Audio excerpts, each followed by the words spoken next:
Oui, on a envie d'être à la table de ce Conseil des ministres où effectivement l'ambiance risque d'être extrêmement tendue. Alors il n'y a eu aucune réaction officielle pour le moment du palais de l'Elysée, mais beaucoup de soutien du président ne cache pas au minimum leur agacement sur l'accusation notamment selon laquelle Emmanuel Macron alimente l'impuissance. Un soutien historique conseille au ministre de l'Intérieur de se méfier du boomerang de l'impuissance. En fait, il sous-entend, comme beaucoup d'autres d'ailleurs, qu'en bientôt un an, Bruno Retailleau a plus marqué les esprits par ses sorties anti-immigrés dans les journaux que par son véritable bilan place Beauvau. Voilà ce que me disait un macroniste historique qui se demande aussi d'ailleurs ce qu'est le retaillisme face au macronisme qui serait sur le point de disparaître. Le parti Renaissance de Gabriel Attal est encore plus explicite sur les réseaux sociaux cette fois. Le temps passé à diviser et à déclencher ces polémiques est du temps perdu pour l'action au service des Français.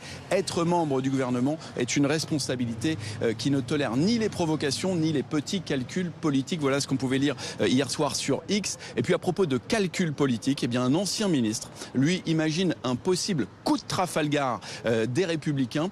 Ils peuvent démissionner collectivement et faire chuter François Bayrou avant la censure. Je pense qu'il prépare quelque chose avant les municipales et la présidentielle. Voilà ce que me disait un ancien ministre. Effectivement, Loïc, le ton est donné pour ce Conseil des ministres qui s'annonce particulièrement tendu. Et puis on va interroger à l'issue la porte-parole du gouvernement, Sophie Primas, proche de Bruno Retailleau, qui elle aussi avait anticipé la fin du macronisme.